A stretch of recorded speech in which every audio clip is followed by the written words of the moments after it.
A ver, yo creo que el tema de la pandemia complejizó muchísimo el tema de la educación en general y de la educación superior también, pero a la vez fue como develar una problemática que ya existía en términos de educación superior. O sea, creo que no fue algo absolutamente nuevo, sino que definitivamente lo que estaba pasando era que se mostraban todas las desigualdades en las que los estudiantes y los docentes asumían el tema de la educación superior. Por poner algunos ejemplos, o sea, vamos con el tema de los estudiantes sin recursos en temas de internet, sin recursos, digamos, un dispositivo para seguir sus clases, también sin la experiencia de haberlo hecho de forma autónoma, por ejemplo, el tema de su formación. Y, digamos, esto en términos tecnológicos, ¿no es cierto? Igual los docentes, es decir, sin posibilidad de poder pensar estas clases virtuales, porque además sabemos que las clases virtuales no son necesariamente transformar lo presencial a lo virtual, sino que definitivamente las clases virtuales tienen que ver muchísimo con transformar la misma educación y hacerla virtual, algo que no era posible en una emergencia de ese tipo. Entonces yo creo que lo que se hizo con esto es develar las desigualdades, porque pienso muchísimo en los estudiantes cuando daba clases, justamente eran estudiantes que la universidad les daba un espacio no solo de educación, sino de un espacio físico de poderse formar. Es decir, un estudiante en un aula tiene la posibilidad de estar concentrado en la clase, ¿no es cierto?, a pesar de todos los distractores que pueden haber, pero en sus casas, o sea, tenía estudiantes que estaban con los hermanos recibiendo clases de al lado, estaban en plena sala, ¿no es cierto?, estudiantes seguramente que no tenían un espacio propio, que muchas familias no lo tienen para cada hijo, entonces y mientras habían estudiantes que estaban solos en su cuarto, seguramente con un buen internet, y yo creo que esa fue también la forma en la que se develaron las desigualdades y las condiciones, y desde mi punto de vista eso también demostró la importancia de la universidad también como un espacio físico. O sea, si bien es cierto la universidad es un espacio de confluencia, de discusión, de diálogo, de encuentro, de construcción, también en términos físicos es importante porque permite generar, creería yo, una distancia, ¿no es cierto?, con la vida más allá de la educación y un espacio de concentración, de estudio, las bibliotecas, los pasillos. Y eso me parece que fue algo que en la pandemia también costó mucho en términos de encuentro, pero bueno, una cuestión fundamental fue el tema de la conexión, ¿no? Es decir, muchos estudiantes no podían seguir en clases o escuchaban todo entrecortado. Entonces me parece a mí que la pandemia lo que hizo fue develar las desigualdades, nos mostró esto que ya lo sabíamos de alguna forma, pero de una forma mucho más desnuda, ¿no? O sea, como la desigualdad y estas diferencias y la imposibilidad de muchos estudiantes de poder hacer un proceso educativo concentrados en este proceso educativo, que sobre todo pasa mucho con los estudiantes de las universidades públicas.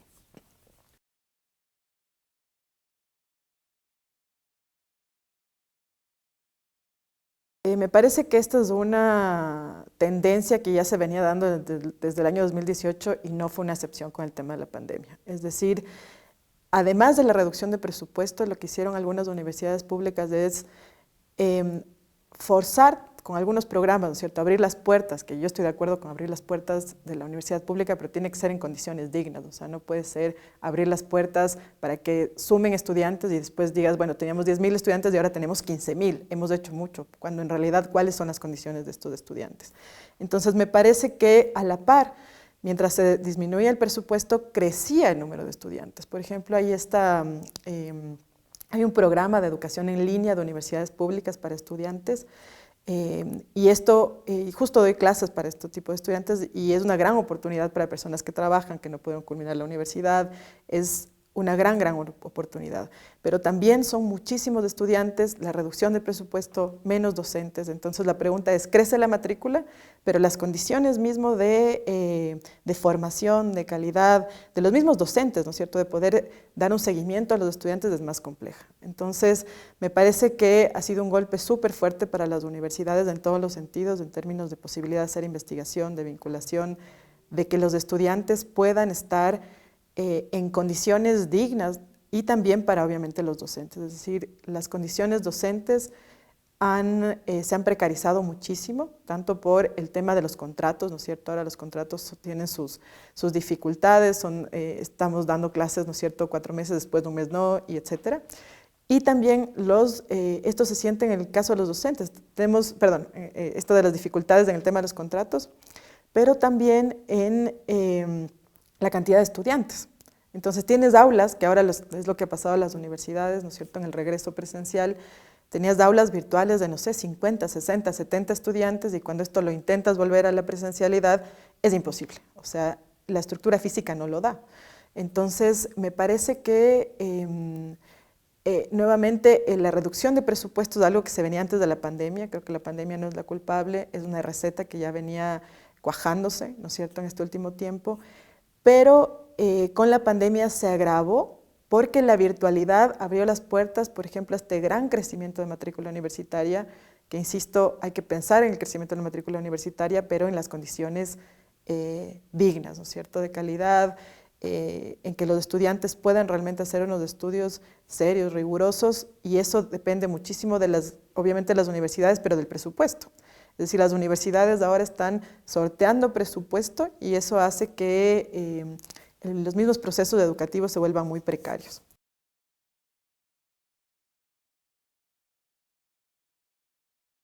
Llega un momento con la LOES del 2010 en que definitivamente hay un cambio en pensar la universidad. Hay una política, soy crítica a algunas partes de esta política, pero hay una política de Estado sobre educación superior. Y en esa política de Estado viene también el tema de mejorar las condiciones para los docentes. Nuevamente con docentes de las universidades, pero también docentes de primaria y secundaria, de la educación en general. Entonces, en esa medida me parece que mejoran las condiciones de los docentes de forma significativa. ¿Y esto qué implicó? Por ejemplo, que tengamos un escalafón docente, ¿no es cierto?, unificado, que tengamos concursos y que además digamos, establezcan concursos públicos que tenían que seguir el mismo reglamento, un poco para normalizar la forma en que los docentes entraban a las universidades públicas y también privadas. Entonces, en esa medida me parece que desde el año 2010 hay un intento de mejorar las condiciones laborales de los docentes, esta misma necesidad de pensar, ¿no es cierto?, docentes e investigadores y que puedan tener tiempo para hacer investigación, que es lo que la ley también prevé, ¿no es cierto?, y todos los reglamentos del reglamento de régimen académico, el escalafón docente, es decir, docentes que puedan también hacer investigación, porque antes de eso hacer investigación, bueno, como ahora se ha vuelto también, es una cuestión casi de voluntariado, ¿no es cierto? No hay horas para hacer investigación y tú, si te interesa hacer investigación, te vinculas a las redes, haces investigación, pero no es algo que necesariamente esté impulsado por la propia universidad. Entonces digo todo esto porque me parece que estamos en un retorno a este docente taxi, entre comillas, porque es un docente que quiere hacer docencia, ¿no es cierto?, necesita también trabajar, pero las condiciones son cada vez más complejas. O sea, para ser como muy concretos, tienes estos contratos, ¿no es cierto?, de 4 o 5 meses, después un mes no tienes trabajo, te vuelven a contratar. Ahora la pregunta es, cada vez que te vuelven a contratar, estás así como te vuelven a contratar por tiempo completo, por medio tiempo, te van a volver a llamar. Entonces, y esto pasa también porque la normativa ha ido permitiendo que, digamos, que estas cosas sucedan. Entonces, me parece a mí que las reformas también que venían justamente del 2018, eso también hay que contar, o sea, en la pandemia ha sido como, me parece, desnudar esta realidad, pero ya en el 2018 se hacían estas discusiones del tema de los docentes, separaron el tema de los concursos en las universidades públicas, se entiende también hubo una renovación, ¿no es cierto?, que fue importante, pero también hubo un momento en el que ya veías que no hay posibilidades en las universidades públicas. Solo para concluir esta parte, lo que quería decir es que en realidad las condiciones se han ido mejorando. Me parece que, no me atrevería a decir que es exactamente un regreso a los años 90, pero sí nuevamente la inexistencia de una política de educación superior. Por lo tanto, y obviamente los docentes no tienen un papel, ¿no es cierto? Entonces nuevamente son los dadores de clases. Digamos, en algunas situaciones completar puestos, tenemos una gran cantidad de estudiantes, pero la pregunta para mí es, bueno, ¿y para qué, no es cierto? ¿Para qué otra vez entra, digamos, bueno, nunca has dejado de estar presente la pregunta de ¿para qué la universidad? ¿Cuál es el rol que está jugando en este caso?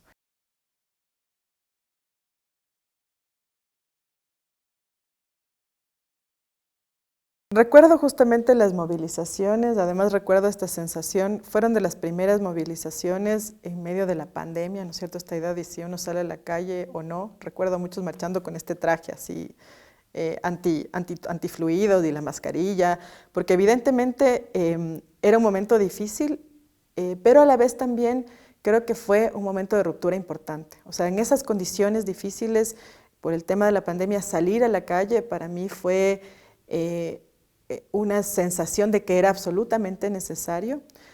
Y recuerdo haber salido alguna vez, ¿no es cierto?, con el miedo después de si te contagiaste o no del COVID, toda esta historia, pero también era de alguna forma romper el miedo de lo que venía, porque era incierto, es decir, lo del COVID era incierto, pero también en medio de ese COVID la vida no paró, y la vida política y el tema de la crisis de la educación tampoco paró. Entonces, lo que recuerdo básicamente es, bueno, de los medios de comunicación, que a veces los sigo, ¿no es cierto?, los medios de comunicación masivos, como noticias muy eventuales o un poco, si mal no recuerdo, igual esta idea de los estudiantes vándalos, ¿no es cierto?, que salen a la calle, además en medio de la pandemia, es decir, una cuestión de este tipo. Pero quería resaltar el rol de los medios alternativos, porque justamente creo que ahora en las protestas son los que nos han permitido ver permanentemente lo que está pasando en las calles. Y en ese momento fue igual, es decir, quienes no podíamos estar todo el tiempo ahí, veíamos a través de los medios alternativos lo que estaba pasando y además también la convocatoria que hubo en algún momento, recuerdo una marcha súper grande que se realizó, denunciando justamente estos recortes, ¿no?, en el tema de educación.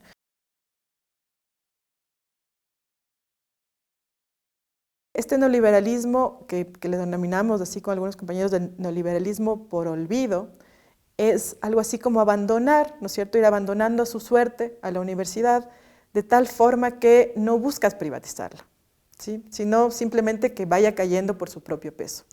Entonces, por eso teníamos una universidad, a pesar de eso, ¿no es cierto?, una universidad reconocida también científicamente, pero a pesar de eso porque le tocó como un entorno y unas condiciones muy, muy duras. Esto diría que pasó en la Universidad Central. Ahora, hubo universidades que sí empezaron un proceso de privatización interna. Por ejemplo, la Universidad Politécnica. En los años 2000 habían, ¿no es cierto?, carreras que eran pagadas y carreras que eran gratuitas. Entonces, también empezamos a ver esta dinámica en las universidades públicas. Ahora, este neoliberalismo por olvido es esto, ¿no es cierto? Es un neoliberalismo que no se ensaña para privatizar, sino que simplemente empieza la reducción del presupuesto. En el caso del Ecuador empezó en el año 81, o sea, mucho antes de los 90. Entonces, una caída en el presupuesto y por lo tanto dejar ahí que las universidades más o menos se vayan arreglando como puedan. Y ahí también estaba muy presente el tema de la autogestión. O sea, la universidad cobrando la hoja, ¿no es cierto?, la universidad cobrando tal trámite, la universidad cobrando trámites oficiales, otros trámites por debajo, pero era esta idea de la autogestión también, en términos económicos, porque en realidad es así. Esto, cuando hablamos de autogestión, estamos hablando de autogestionar lo que el Estado no puede dar. Ahora, si pensamos en el momento actual, me parece que esta idea de neoliberalismo por olvido también podría caber, pero con algunas diferencias. O sea, me parece a mí que en los años 90 para algunas universidades sí hubo un interés de privatizar algunas universidades públicas. Me parece que ahora, digamos, tal como se encuentra el sistema de educación superior, ya tienes un grupo de universidades privadas que están cumpliendo esta función de formar a las élites. Entonces, me parece que no hay un interés de privatizar las universidades públicas actualmente, pero sí, nuevamente regresamos, ¿no es cierto?, otra vez a esta idea de las universidades que se las arreglen. Ese es el tema de la nivelación, ¿no es cierto?, que cobren por eso, que vean su sistema de admisión. Ese es el tema de la autonomía también, esta idea de que las universidades sean autónomas, pero la pregunta es, ¿autónomas en qué? Si la misma autonomía ha sido una categoría discutida, ¿no es cierto?, no hay una discusión finalizada al respecto, porque siempre la pregunta es, bueno, las universidades sí son autónomas, ¿pero en qué? Pregunto cuál es el rol o cómo se ven las universidades públicas actualmente.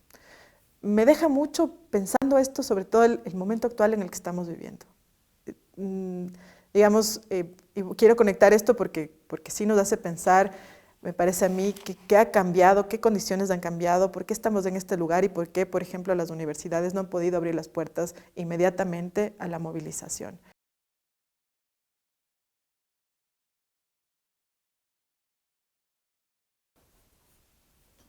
A ver, primero, digamos, esto parecería como una gran receta, ¿no es cierto?, en todo lo que hemos venido viendo en este último tiempo. El tema de los migrantes han sido los chivos expiatorios de parte de la crisis que vive el país. Entonces, si es el tema de la delincuencia, del narcotráfico. Entonces todo está enfocado hacia los migrantes, generando toda un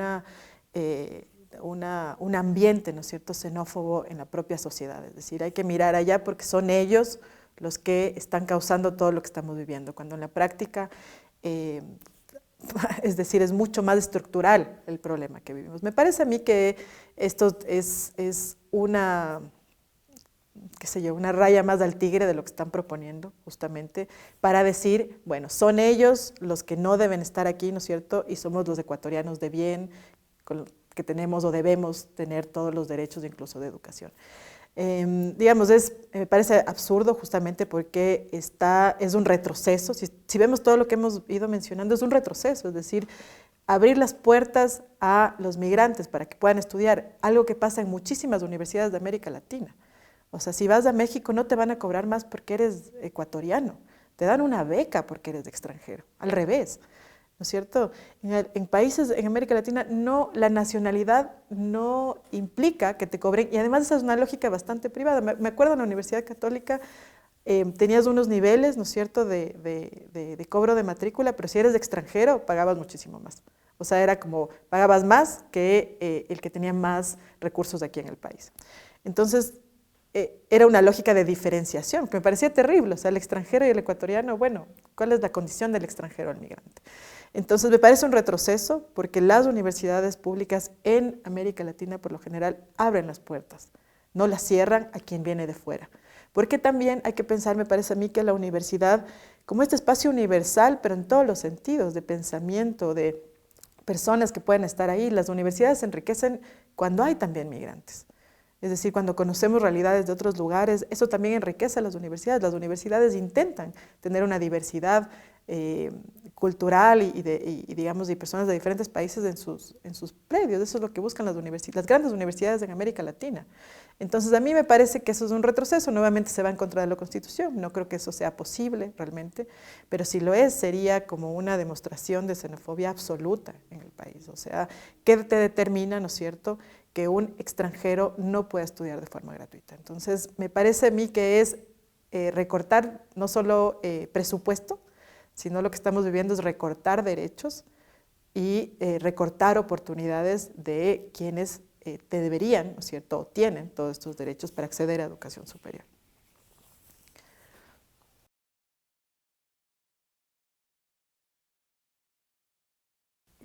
No quiero decir que todo pasado fue mejor, pero sí creo que hay que retomar estas palabras de la universidad tiene que estar con el pueblo al estilo de la segunda reforma universitaria de los años 60. ¿Por qué? Porque estamos en una situación bastante crítica. En pocos años, esta clase media, digamos, que sostenía el país, ha ido disminuyendo y justamente las desigualdades se han profundizado y se han hecho muy, muy evidentes. Me parece a mí que el rol de la universidad ahora es estar con el pueblo, ¿no es cierto?, digámoslo de esta forma, al estilo de Manuel Agustín Aguirre, entender las necesidades y también mirar hacia allá.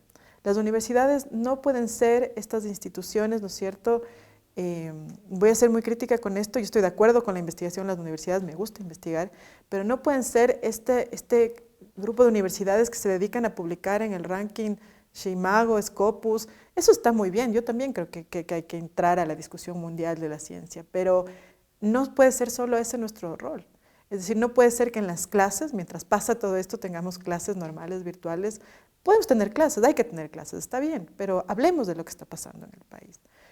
Creo que es importantísimo que las universidades tienen que aterrizar, y ojo que cuando hablamos de la universidad suena a la gran institución, ¿no es cierto?, al edificio, pero estamos hablando de las autoridades, de los docentes. Podemos estar de acuerdo o no de acuerdo con lo que está pasando, pero es un momento de discutir, los estudiantes también. De hecho, los docentes me parece que tenemos un rol fundamental porque somos este vínculo con los estudiantes, o sea, somos el vínculo directo y podemos posicionar una discusión en clase. Entonces, me parece a mí que la universidad siempre tiene que estar en el centro, en el pueblo. Hay una discusión interesante, la universidad, no recuerdo esta frase de Osvaldo Hurtado, que decía, la sociedad o el país va para donde va la universidad, ¿no es cierto? Pero esto es seguir pensando en que la universidad es esta vanguardia, ¿no es cierto?, que nos lleva a algún lugar. Pero yo creería que la universidad lo que hace es estar inmersa en la sociedad y también nos refleja estas contradicciones, estas disputas en varios terrenos. En esa medida me parece que la universidad tiene una gran responsabilidad social, ¿no es cierto?, de igualdad, porque es eso. Entonces, en esa medida me parece que ese es el rol de las universidades. No deberíamos estar pidiendo que abran las puertas. Si ya llegar a ese punto es como, ya deberían estar abiertas las puertas para que recibamos a quienes, porque ya sabemos que en la Casa de la Cultura se cerraron las puertas para quienes venían aquí. Entonces, me parece que ese es el rol. Me parece que si nos quedamos, ¿no es cierto?, solamente, porque no está mal, solamente en que vamos a publicar en Scopus y vamos a estar en el ranking QS, ¿no es cierto?, somos la quinta, recién salió, en medio de esta crisis salió el listado de universidades que entran en el ranking. Si vamos a estar jugando a eso, no sé cuál es el rol de la universidad. Ahí sí me sentiría absolutamente perdida si pensaría que lo único que podemos hacer es publicar. Porque bueno, ahí podríamos entrar en otra discusión de quién lee las publicaciones. Eso es otra historia. Pero me parece que la universidad tiene que jugarse en varios frentes, ¿no es cierto? Sí, hacer ciencia, publicar también, pero también tiene que mirar lo que está pasando actualmente. Entonces, eso yo diría, la universidad tiene que estar, no tiene que regresar a ver al pueblo, tiene que estar, somos parte de la sociedad y por lo tanto tenemos que estar y darnos cuenta que estamos insertados ahí, no somos de esa lumbrera ni nada que esté así como en un cerro digamos, de distancia, ¿no?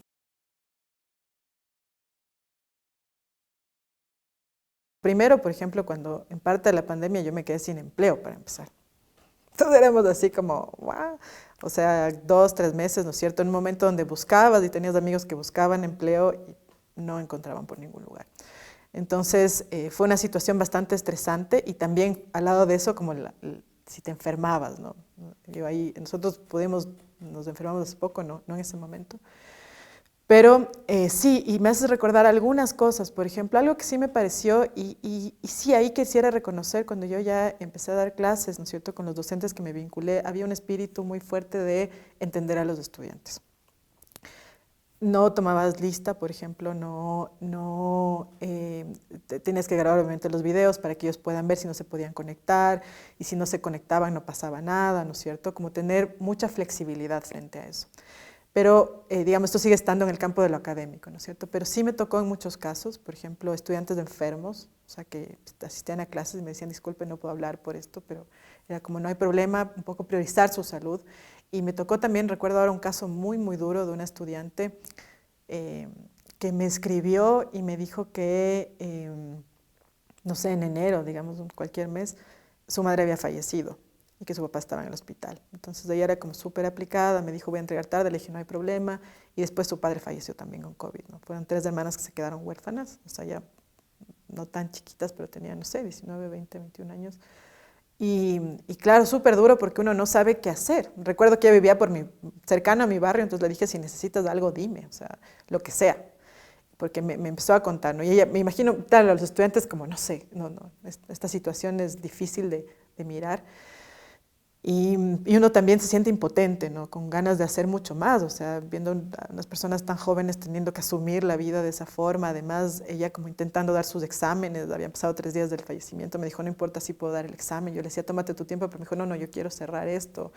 Entonces sí hubo casos de este tipo, ¿no es cierto? Ya también de muchos retiros de estudiantes, que me parece que en muchos casos fue por estas razones. Ahora, yo sí siento ahí tal vez la debilidad del propio sistema de tal vez no hacer un seguimiento de qué pasó. Me parece que fue un momento súper crítico en todos los sentidos, o sea, uno se levantaba todos los días con una sensación muy, muy extraña. Creo que hemos normalizado esta sensación porque no ha cambiado, sino que o sea, justamente porque tal vez esto ya no está tan presente en nuestra memoria, porque hemos normalizado esta forma de vivir en COVID, pero sigue estando ahí, es decir, me parece que lo hemos normalizado, pero en ese momento era como más crítico, ¿no es cierto? Y, por ejemplo, yo sí creo que debo o les debo a quienes, en algunos casos yo podía hablar con quienes se retiraban, pero no en todos, por ejemplo.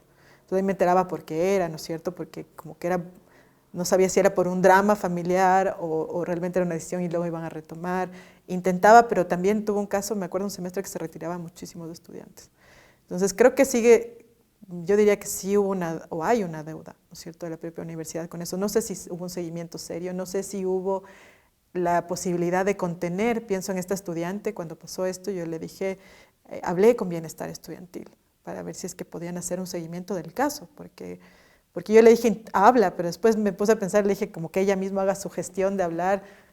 O sea, hablé con Bienestar Estudiantil, entiendo que iban a hacer un seguimiento del caso, porque decía, tal vez ella necesita apoyo psicológico, o sea, algún tipo de apoyo por la situación que estaban viviendo familiar. Entonces, pero aún así yo me atrevería a decir que sí hay una deuda, porque también en muchos casos, en el caso de deserción o de dificultades, no hay un seguimiento de parte de las universidades, ¿no? Eso, pero sí, tiene razón, fue una cosa, me parece que dura en todos los sentidos y mantener, yo diría, el tema académico fue una prioridad, pero también en algunos sectores fue mucho más flexible justamente pensando en la humanidad de las propias personas.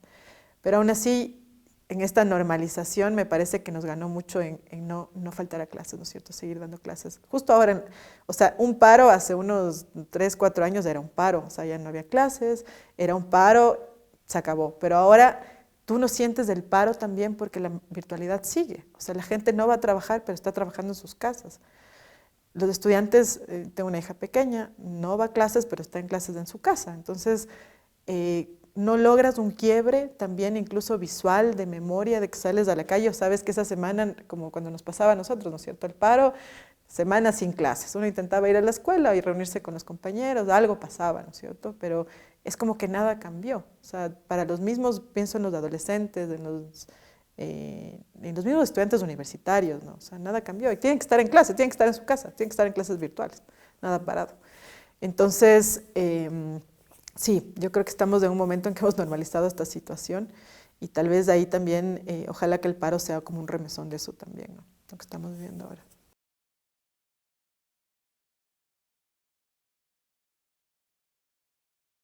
En realidad, los medios, Netflix, por eso subió tanto digamos, sus ganancias durante la pandemia, porque era bueno qué vamos a ver en la casa, ¿no? Pero eso justamente pasó con las clases medias que tenían acceso a internet y podían pagar Netflix. Esta idea a ver, sentémonos a ver pelis, porque así era al principio, esta idea, además, cómo ha cambiado nuestra vida, ¿no? Esta idea de que estar en la casa nos daba muchísimo tiempo, parecía real. Ahora han pasado 2 años y uno está en la casa y siente que igual no tiene tiempo para nada. Si le toca salir ya es así como, ay, hay que salir a la calle.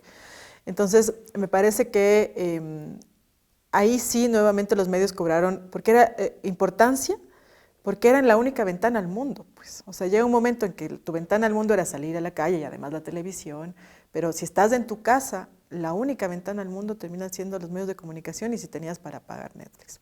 Entonces, sí me parece que jugaron nuevamente un papel importante. Todos los medios, estoy pensando también lo que tú dices en las series, ¿no es cierto? Pero también la televisión en general. Claro, lo que veíamos además era imposible de ocultar. No sé si, o sea, este mismo tema de los cadáveres en la calle, la gente, las historias cercanas, ¿no es cierto? Que ibas caminando con no sé quién le llevabas al hospital y se desplomaba. Entonces, me parece a mí que era algo así como un apocalipsis cuando empezamos a vivir el tema de la pandemia, con mucho miedo. Y los medios ahí, sí, me parece, o sea, yo creería que no hay ética en el tema de los medios, incluso en Netflix y estas cosas. O sea, lanzarte todas las series del apocalipsis zombie cuando estamos viendo un apocalipsis, o sea, es como cruel, ¿no es cierto?, de alguna forma, porque lo estamos viviendo en carne propia, todos los virus, todo el mundo pensábamos que salíamos y nos íbamos a contagiar. Entonces yo diría que fue así y conecto esto con algo que me parece a mí que hubo como varios momentos y todos, cuando hablas de las sensaciones de caos también, creería que también ganó mucho esta idea de que mientras no me contagie, ¿no es cierto? Mientras no me complique, mientras esté en la casa, mientras pueda ver desde Netflix o desde la televisión todo, va a estar bien, todo, o mi familia esté bien. Pero también creo que hubo un momento de explosión, y diría mezclada estas sensaciones, porque no diría que hay unos que no les importó nada y otros sí, sino que, y recuerdo esto ahora, que había también esta necesidad de ayudar. O sea, en un contexto tan difícil, había quienes había quienes estaban en peores condiciones, ¿no es cierto? Otros que no tanto. Por lo tanto, eso te obligó a pensar también en la solidaridad, de pensar en el de al lado. Entonces, me parece que ahí, claro, las series te muestran muchas cosas, pero también la realidad a veces es más compleja que eso. De hecho, es más compleja que eso. Sí, yo diría que ahí de alguna forma nuestra ventana terminó siendo los medios de comunicación, Netflix, pero también había una realidad súper concreta que no podías eludir. O sea, súper, súper concreta, me parece a mí que era difícil de esquivar cuando empezó la pandemia. Creo que ahora, con lo que hemos dicho, con esta normalización de la vida que llevamos ahora, es más fácil como eludir algunas cosas, ¿no? Pero sí en ese momento fue, no sé, yo diría como caótico, medio esquizofrénico, las sensaciones que uno tenía frente a la situación. Fue difícil. ¡No